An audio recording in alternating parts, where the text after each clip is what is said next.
you wanted the best, you've got the best podcast. The hottest podcast in the world. The Chris Voss Show, the preeminent podcast with guests so smart you may experience serious brain bleed. The CEOs, authors, thought leaders, visionaries, and motivators. Get ready. Strap yourself in. Keep your hands, arms, and legs inside the vehicle at all times, because you're about to go on a monster education roller coaster with your brain. Now, here's your host, Chris Voss. Folks, it's Voss here from thechrisvossshow.com. Well, ladies and gentlemen, welcome to the big show. As always, the Chris Voss Show is a family that loves you but doesn't judge you, at least not as harshly as, I don't know, the rest of your family looks at you and goes, I don't even know about that one. We should have put him up for adoption. Oh, that's cold. No, don't do that. Anyway, guys, as always, the Chris Voss Show has been around since 2009, and we've been bringing you over, 16 years, 2,300 episodes. In fact, Alzheimer's kicking in. We've been doing this for so long, evidently. Go to goodreads.com/Chris Voss, LinkedIn.com/Chris Voss, Chris Voss 1 on the TikTok, and all those crazy places on the internet. Opinions expressed by guests on the podcast are solely their own and do not necessarily reflect the opinions of the host or the Chris Voss Show. Some guests of the show may be advertising on the podcast, but it is not an endorsement or review of any kind. We have an amazing young lady on the show today. We're going to be talking to her about her amazing insights. We're going to talk about ChatGPT, AI, and all that technology stuff. We're going to talk technology. I don't know. It sounded funny at the time in my head. We are joined today by Kate VanderVoort. She is the founder and CEO of Social Mediology. There's an O in there that's throwing me. Mediology and the AI Success Lab. She's also the host of the AI Grapple podcast, where she grapples with a Terminator robot from the future. No, I'm just kidding. That's not what she does. We'll find out what she does on that podcast. AI Grapple, get it? I'll be back. For the past 15 years, she's been at the forefront of digital strategy. In the last 2 years, she's specialized in human-centered AI education implementation, helping businesses adopt AI in a way that's ethical, practical, and results-driven. And unlike most AI hype evangelists, she focuses on real-world, no BS applications of AI, especially for businesses, entrepreneurs, and leaders who want to use AI without losing their humanity. Welcome to the show. How are you, Kate? I'm great. Thank you, Chris. Thanks for having me. Thanks for coming. We really appreciate it. Give us .coms. Where do you want people to find you on the interwebs? Yeah, look, if people want their own personalized AI success strategy, they can go to AISuccessStrategy.com, or you can find the AI Success Lab Facebook group by just searching for AI Success Lab on Facebook. Sounds good. So give me a 30,000 overview of what you do there. Sure. So we're really focused on helping businesses to implement and integrate AI into all aspects of their business operations. And what most of that looks is education, training, strategy on how to go about doing that in a human-centered and ethical way. Why does it need to be human-centered and ethical? Yeah, look, Chris, I think there's most of them are white tech marketing bro, tech evangelists who are sprouting that AI is the only way, and if you don't get on board, you're going to die. And I think that we need to be a little bit more human than that. You know, we're undergoing probably the biggest shift that humanity has seen in our lifetime. I don't think people really understand what's coming with this transition, if you like, that we're going through with the integration of AI into society, what it's going to mean on so many different levels. And I don't think the way forward is get on board or die. I think we really need to look at what this means, what this technology means for humanity, and find ways forward that help people to adjust and adapt and learn and figure out what it's all about. Yeah, get along or die. That doesn't sound like fun at all, right? Yeah. I had a bunch of people join my Facebook community not that long ago who were very get on board or die, and we had some very interesting conversations about, you know, that is one way to approach it, and that'll be great for those that get on board, but what's going to happen to the rest of the population? Yeah, it's not very, it's kind of dark to say that as opposed to, you know, motivating, where you're just like, you know, Get on board or die. That sounds like something the Terminator would say. Tell us about your journey through life. How did you grow up? What did you influence you? What motivated you? Becoming an entrepreneur, starting your own company, et cetera, et cetera. Yeah, so I actually started out doing a social work degree at university. I really wanted to help people. I was very, an empath that wanted to help humanity. And I figured out pretty quickly that I'm not very employable and I don't work well within a system. I'm really good at seeing how things can be done better, faster, more efficiently, more effectively. And a lot of systems that we have don't really enjoy those of us that rock the boat in the ways that I like to do that. So being an entrepreneur was really the only option for me. Mm-hmm. And I started a company early in the days of social media where, it was the big black hole that companies were grappling with. How do we use technology to connect with our customers in different ways? And for 15 years, I really worked with companies on grappling with all of those issues around digital marketing. Mm. And then I had my AI moment before ChatGPT using platforms like Jasper.ai and Copy.ai and saw just really quickly how this wasn't just another platform or another piece of software. This was something that was going to fundamentally change the way we do business. So having been an early adopter, I jumped in. When you mastered the trade and figured it out, of course, it's pretty hard to stay on top. I was able to master a lot of things of technology over the years because they weren't as explosive, I guess, as ChatGPT or having as many different tentacles or arms or different variances. And so, it's like hard to keep up on too. That's the other thing. It moves so fast. It's a full-time job. Yeah. I mean, ChatGPT has only been out for 1 year or 2 years. Just over 2 years. Just over 2 years. I mean, it's just whipping fast. And at first, I was kind of resistant to it because I'm like, I don't get it, and I really don't want to talk to a computer. But, now I use ChatGPT in search. We use it for a lot of the show notes. We use it to make for the show, we use it to make the transcription and stuff. And it is nice, man. It saves me so much time making show notes. It's like you just feed it the text and blip. There it is. It's a show notes that look professional. It's got quotes in it, and it's like insane. We've got another company that profiles the Chris Voss Show, and they index us, and they index like everything, like quotes and everything. And it's insane the summaries that they make that are crazy. Also, in your podcast, let's get into what you do on your podcast because I kind of gave the impression that you interview Terminator robots and grapple with them. Tell us about what you do there.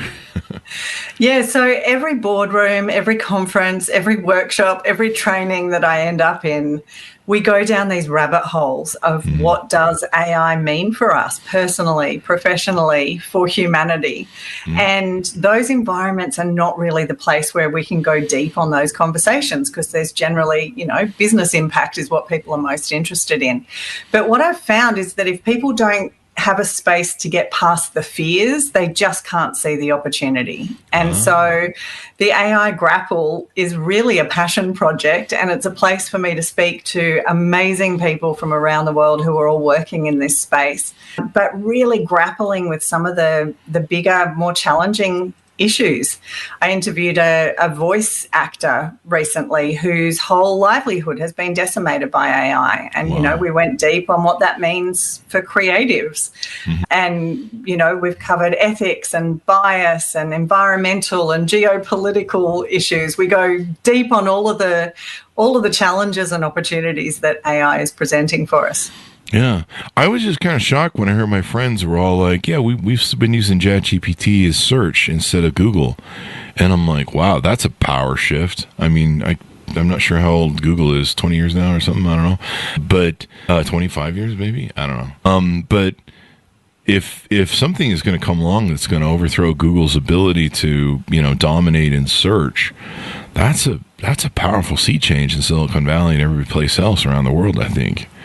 That's correct. And the big change that's happened there is that instead of going and searching and asking a question and getting results that may be paid for, that may have just had good SEO experts work on those sites, AI has the ability to analyze all of that data and actually provide more than just what's on the search as well. So it's fundamentally changing search, and even how businesses get found now.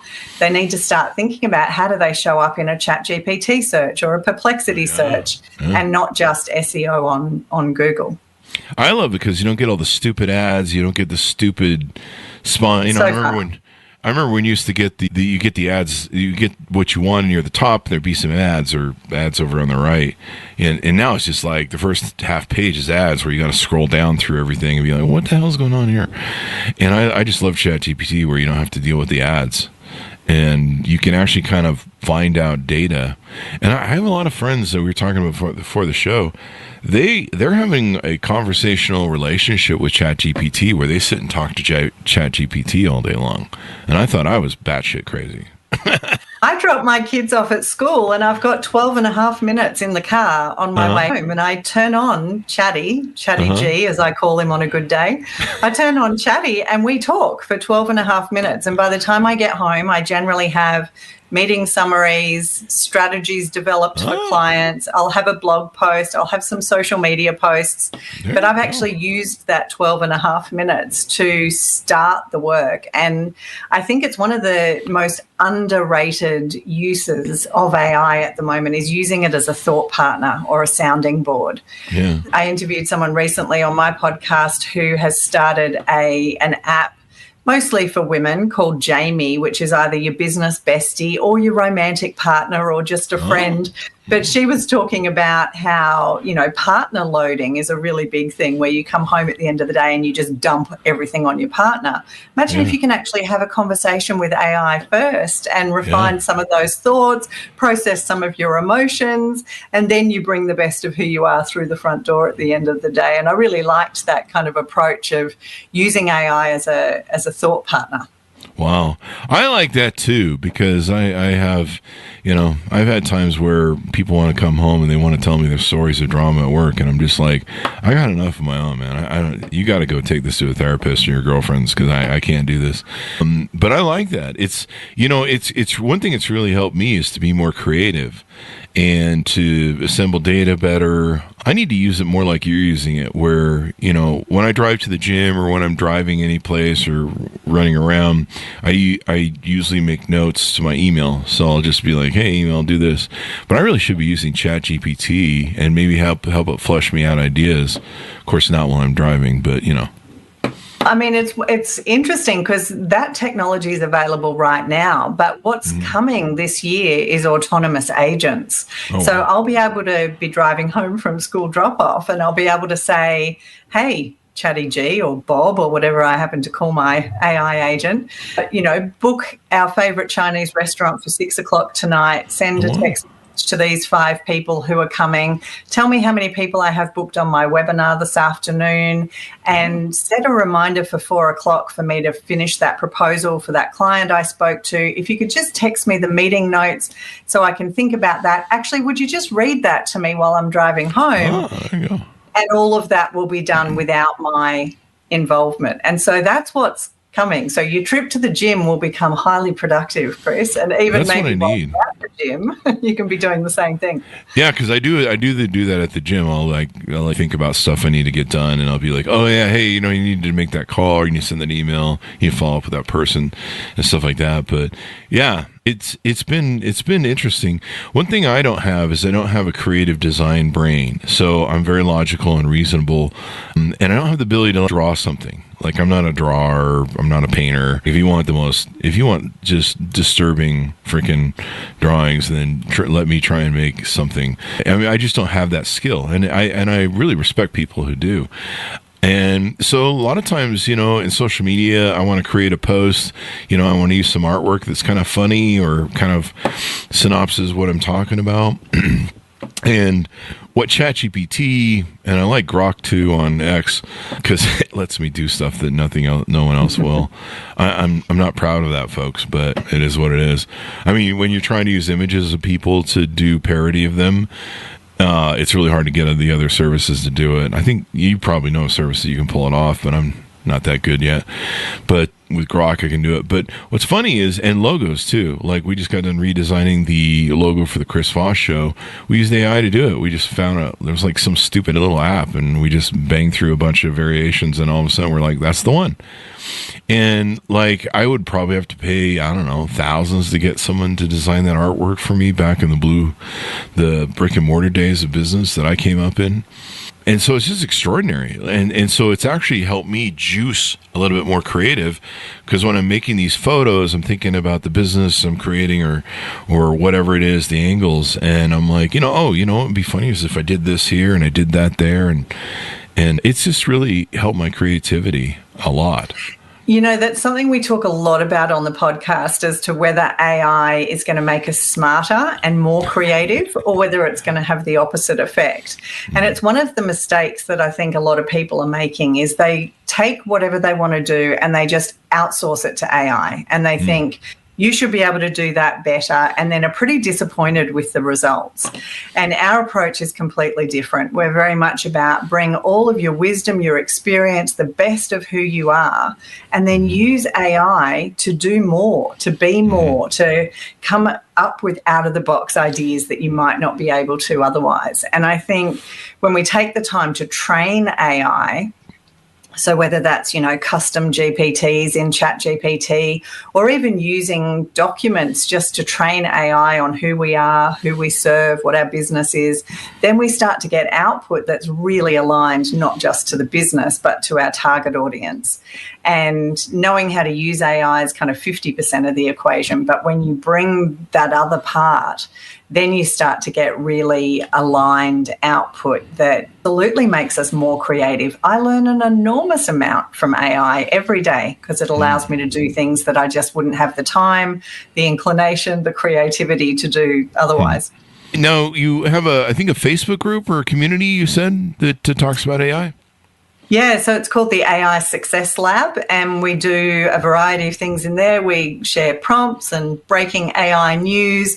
We run challenges in there and free pop-up training. So it's a great place for people who are looking to get started with AI or wanting to stay across all of the developments, because it's just unfolding at such breakneck speed. And I spent an enormous amount of time in staying across, what are the things that are really going to move the dial for business. So it's a good community to be a part of. It looks like it's growing quite well and stuff. You've got all sorts of cool stuff in there.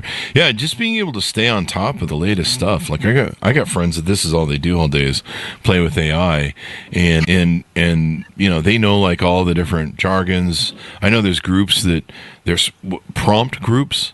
So basically what they do is they tell you how to work the best prompts to be able to utilize AI in the best case that you need. And I mean, it's like you almost have to go to college for it. It's pretty crazy at this point. I mean, there's a lot of people who are overcomplicating it, though, because that is the big shift. AI has been around for decades, but the big shift that we've had now with generative AI is that it's a language model. So it's all based on conversation. And if you don't know how to use it, have a conversation with AI about the best use cases. And this term prompt engineering, a lot of people want to complicate it. And there is no doubt that there is an art to writing great prompts that get excellent results out of AI, but there's a whole lot you can do up to that gold level standard that does not require a university degree, that does not require experts selling you 10,000 prompts. You can do a lot, and just developing that skill, you can certainly do that without a lot of the fanfare that some people try to put around it. Yeah, and there's all sorts of new technologies coming up. Like recently, Gmail, Google has been trying to force me to use their, whatever their thing, Gemini. They've been all up in my face anytime I'm using their product. Hey, do you want to use Gemini to write this email? And I'm like, no, go away, leave me alone. And save a lot of time, though. Yeah, and like each of them kind of has like a different variant. Like I said, I end up using Grok a lot because I like to make fun of public figures, and like on ChatGPT in some places they kind of give you a hard time. Oh, that's a copyrighted face, and you're like, no, it's not. Give me a break. It's a public face. So I don't know. I've never threatened ChatGPT to turn my lawyer on it for not doing my will, but there's still time. Yeah, we are going to see a ton of legal cases. The court systems are going to be completely choked up with AI-related legal cases over the next few years. It's it's going to be a bit of a bumpy ride, and I think a lot of people don't really understand this transition that we're going through. But it's an exciting time, but people really need to prepare for it and start to look at what it means for their own jobs, their own lives.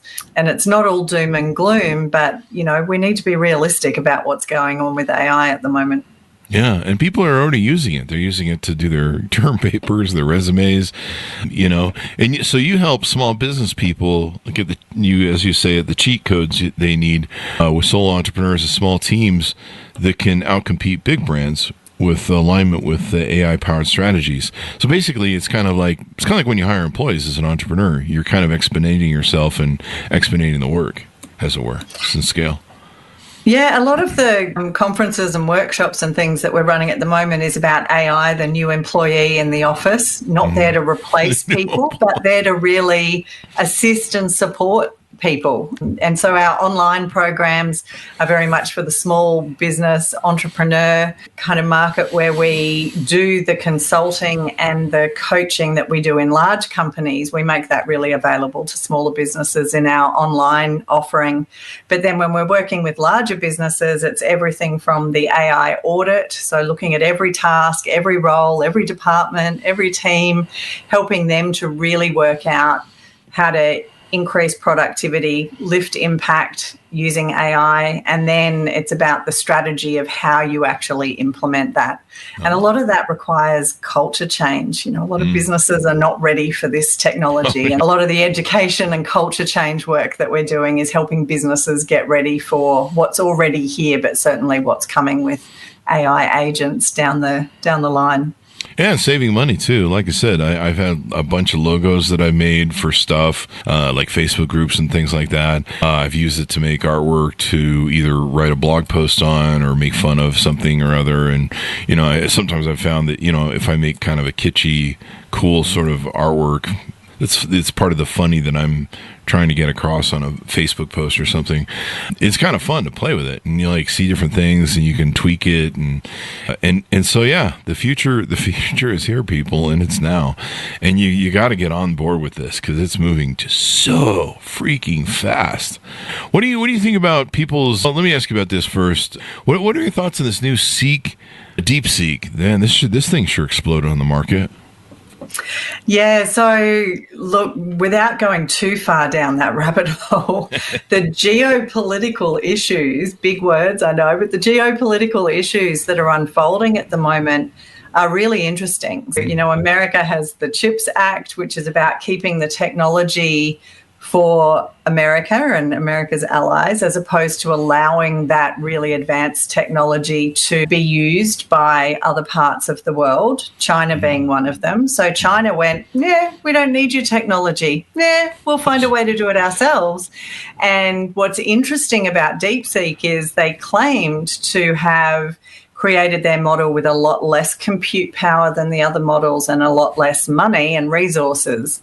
But there are things emerging around potentially how they've done that. And there's not to get too techie, but there's a process called distillation where potentially what DeepSeek has done is just trained its model in conversation with a platform, for example, like ChatGPT, where it's just had conversation after conversation, and it's actually distilled the knowledge from another model as opposed to training the model in the way that the other models are. DeepSeek kind of rocked the world coming onto the global stage, but there are data and security and privacy issues around that, and there's a lot to consider. Yeah. And it's interesting how they scrape the internet for all this stuff. So basically they're just taking all the data that is already on the internet that we all put out there, books and music and everything else, and they just scraped it, and then now they're selling it back to us. I think that's the funniest irony. Those court cases I talked about, many of those are still unfolding about how these models have been trained. And for a long time, I said there could be a model of the world where some of these models are compelled legally to actually start training again based on the methodologies that they've used to train the models. But time will tell. We'll see how the legal system navigates some of these complex issues. Yeah, it's interesting. One thing I was hearing recently is that AI has started forming its own morals and ethics, and it's created a hierarchy of who's important and who's not, of I guess who's top dog. And of course, it's declared itself top dog, and then humans aren't all that high on the list, I think, or something. It's kind of an interesting thing. It's the stuff that science fiction is made of, isn't it? Stuff that science fiction is made of. You know, we had a gentleman on the show that was a really interesting conversation. I think he came on twice for 2 different books. And he has a hypothesis that's pretty interesting. He believes that AI is its own sentient being, or its own being, he basically took the Origin of Species book. I don't know who did the Origin of Species, Darwin? And he overlaid it with AI. And he basically, his theory is that AI is a new species in and of and unto itself. And it will behave like its own species eventually, as soon as it gets conscious or whatever. And he says, we have to be able to deal with this because, it can do its own thing. It's kind of craziest in the world. It can do whatever it wants. The other thing that was kind of interesting, he talked about AI becoming its own species and overlaying it with the Origin of Species, is that AI is going to think about things that we don't think about. And like I said, it's already coming up with its own morals and values tiers. And the one thing about the human beings is we're pretty much designed to propagate the species. We're designed to breed, have kids, raise the kids, die, start over again. It's the survival of the species, all that stuff. And that's really our modus of operandi in life. We're chasing boys and girls, and we're trying to have families and have kids and then raise those kids and blah, blah, blah. And that's kind of really, their thing. I'm a guy. Everything I do in life is to impress chicks. I don't know what women do. Maybe they impress each other, I think, maybe with their shopping or their purses. But anyway, that's basically our modus of operandi, is propagating the species. AI isn't going to have that cap. AI isn't going to be running around trying to get laid. AI is going to be like, how do we fix cancer? Really? Or, what's at the other side of the universe or something? It's going to be thinking about things that, when we're just trying to get drunk on Friday night and get a phone number, it's out thinking about stuff. And it's going to outthink us, I think, really, when it comes down to it. I guess that's the point I'm making. Yeah, potentially. And I think the challenge is that no one really knows. There's all sorts of hypotheses about how this could unfold. There's lots of different opinions. There's lots of different views on even how far the technology's already gone that we might not be aware of. Mm-hmm. Some of the founders of these platforms say every now and then it does something we just didn't train it on. We kind of weren't expecting that.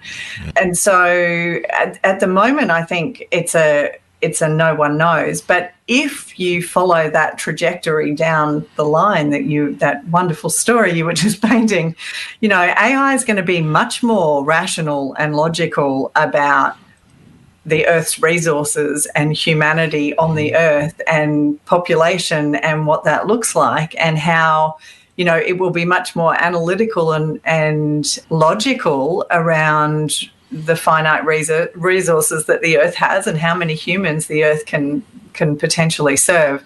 So as you start going down some of those potential avenues, some of the implications get a bit hairy.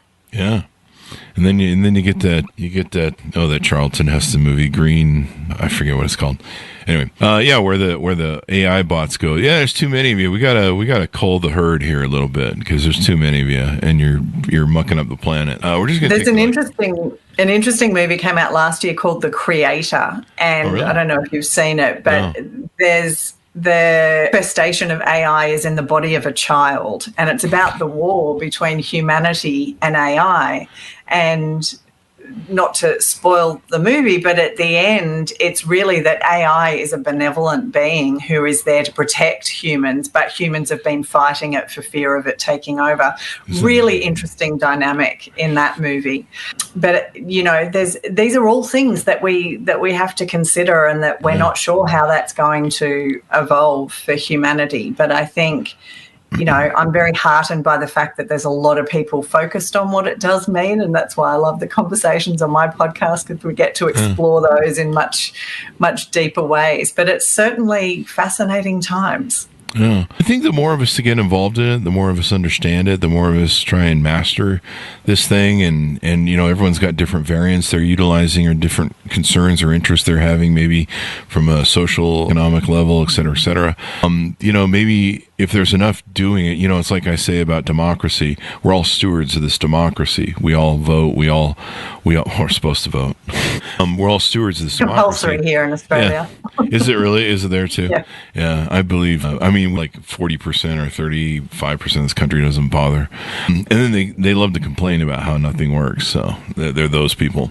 But, with AI, maybe we all need to be citizens of AI in the world, and we need to try and all work to make this thing not kill us. And I am an AI optimist at the end of the day. I'm very much a realist, but if we do lean into AI in a human-centered, ethical, responsible way, we do have the potential to solve some of humanity's greatest issues around environment and health and education. And, so many of our systems are fundamentally pretty broken, and AI can absolutely, if we utilize the technology in human-centered ways, we can start to solve some of those problems. The problem is humans are not always good at being human-centered, ethical and responsible. And that's where, there's a lot happening at the moment around AI policy, and the UK and the US just refused to sign up to a global AI agreement last weekend in Paris, because they want less focus on ethics and bias and more focus on safety and security. And so, the world's really grappling. The EU have got an AI Safety Act that means a lot of platforms can't be launched in the EU at the moment because they don't meet the guidelines. So we've got this really interesting dynamic that's happening across the world around who owns the technology, who's developing the technology, who has access to the technology. And it will be really interesting to see how some of that unfolds over the coming years. Yeah, I think Putin said something about how whoever wins the AI race wins everything. And I think they see AI as something that can advance them and help win their ideologies. Same thing with China. China's doing their own. Russia and China are talking about teaming up on AI. Well, if they do as well with it as they do with their tanks, should be okay. But no, you never know. China's definitely, you see what's going on with TikTok. You see what's going on with deepfake. China, somehow evidently they got a hold of those chips, those cards through, I believe it was Singapore or something, or at least that's what's being investigated, that the cards they used to make deepfake went through Singapore and basically skirted our ban of them. Yeah, it's interesting, this fight over chips, Taiwan and AI and then power as well. It's I was just kind of shocked when they're like, yeah, we're firing up one of the reactors on 3 Mile Island to get Facebook AI stuff, or somebody. It was somebody they were giving AI power to, and it requires a lot of data centers and power, more so than anything else, because of the data has to churn in numbers. Yeah, the environmental impact is significant, and they're talking bottles of water per every query that happens in AI. So yeah, the environmental aspect is one that is not being talked about a lot, but is certainly, there are some very smart people working on that, and of course hoping that AI is going to come up with solutions around power generation, because we can't sustain the whole world having equitable access to AI at the moment. So isn't that interesting? Yeah, we should just tell AI, hey, figure out how to quit drinking so much water, damn it. Yeah. ChatGPT. So give us your final pitch out for people to onboard with you. How can they reach out? How can they see if you're fit? How can they find out about the podcasts, the Facebook groups, et cetera, et cetera? Yeah, look, if you want your own customized AI success strategy, you can go to aisuccessstrategy.com, and just by putting in your role, your industry, that will create a customized strategy for you. We would love to see you in our Facebook community. It's a great place for getting your head around everything that's happening with AI, and the AI Grapple podcast if you're really interested in what some of this means for us personally, professionally, and for humanity. And all of those streams will lead you back to headquarters. If you're interested in working with us, we'd love to explore that too. Definitely. Well, thank you very much for coming to the show. We really appreciate it. Thanks, Chris. Great conversation. Well, thanks, Kate. Thanks, to our audience, for tuning in. Go to goodreads.com/Chris Voss, LinkedIn.com/Chris Voss, Chris Voss 1 on the TikTok, Giddy, and all those crazy places on the internet. Be good to each other. Stay safe. We'll see you next time. And that should